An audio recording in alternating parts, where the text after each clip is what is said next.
and then just work like hell. I mean, you just have to put in, 80 to 100 hour weeks every week. And That's then a lot of work. all those things improve the odds of success. Okay. I mean, if other people are putting in 40-hour work weeks and you're putting in 100-hour work weeks, then even if you're doing the same thing, you know that in 1 year you will achieve what they achieve. You will achieve in 4 months what it takes them a year to achieve. Okay. I like your work ethic. So, all right. Thanks. Elon. You need to work, depending upon how well you want to do, particularly if you're starting a company, you need to work super hard. So what does super hard mean? Well, when my brother and I were starting our first company, instead of getting an apartment, we just rented a small office and we slept on the couch. And we showered at the YMCA, and we're so hot up we had just one computer. So the website was up during the day, and I was coding at night, 7 days a week, all the time. And I sort of briefly had a girlfriend in that period, and in order to be with me, she had to sleep in the office. So work hard, like every waking hour. That's the thing I would say particularly if you're starting a company. And I mean, if you do simple math, say like, okay, if somebody else is working 50 hours and you're working 100, you'll get twice as much done in the course of a year as the other company. Have a high pain threshold. That's it. There's a friend of mine who's got a good saying, which is that starting a company is like eating glass and staring into the abyss. Okay, that's generally what happens, because when you first start a company, there's lots of optimism and things are great, and then so happiness at first is high. Then you encounter all sorts of issues, and happiness will steadily decline, and then you'll go through a whole world of hurt. And then eventually, if you succeed, and in most cases you will not succeed, and Tesla almost didn't succeed, came very close to failure. Then if you succeed, then after a long time, you will finally get back to happiness. People want to be more like you. Really? And for the fate of humankind, I think it would be great to have more Elon Musks. So what do we need to do to become more like Elon? I don't know if I think it maybe sounds better than it is.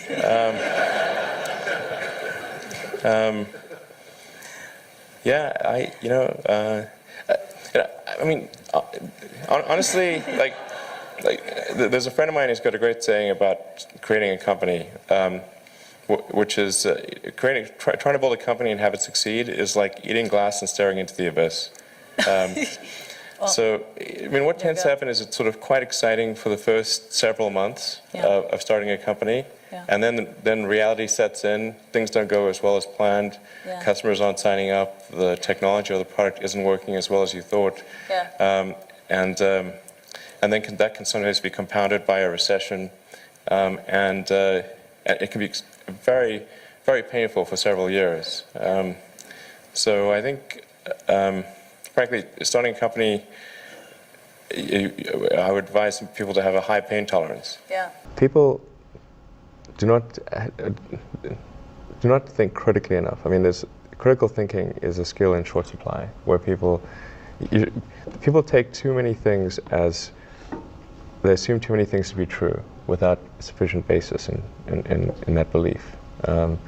So it's very important that people closely analyze what is supposed to be true and try to build up.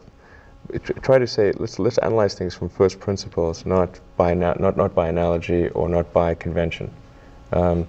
If you assume things are true by convention, which is actually what most people do, then it's difficult to gain insight into how things can be bettered. So, in any argument or any sort of train of thinking, you want to make sure that the underlying premises are valid and applicable, and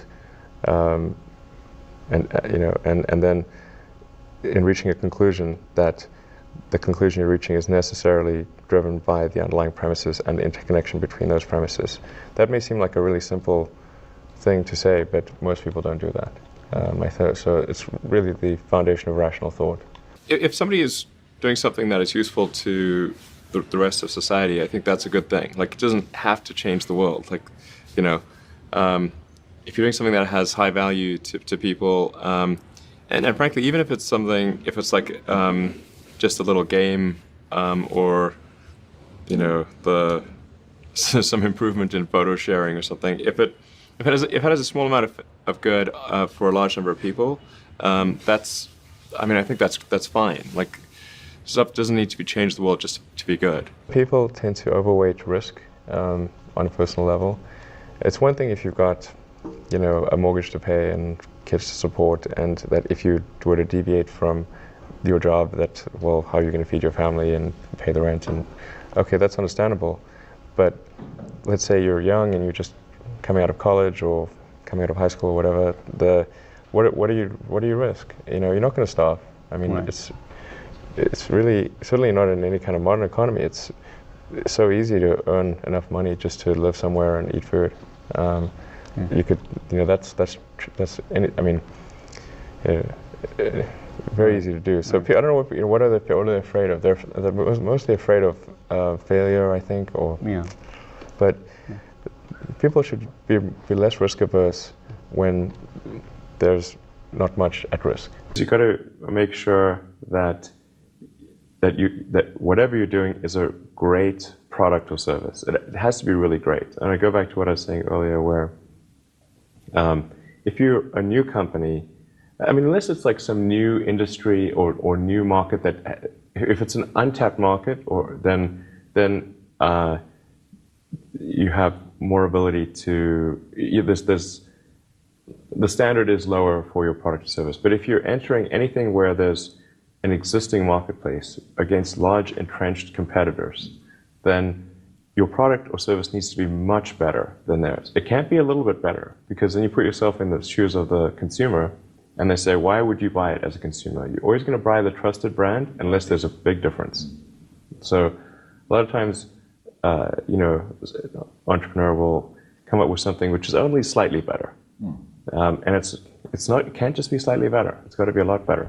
If you're creating a company, or if you're joining a company, the most important thing is to attract great people. So either join a group that's amazing, that you really respect, or if you're building a company, you've got to gather great people. I mean, all a company is a group of people that have gathered together to create a product or service.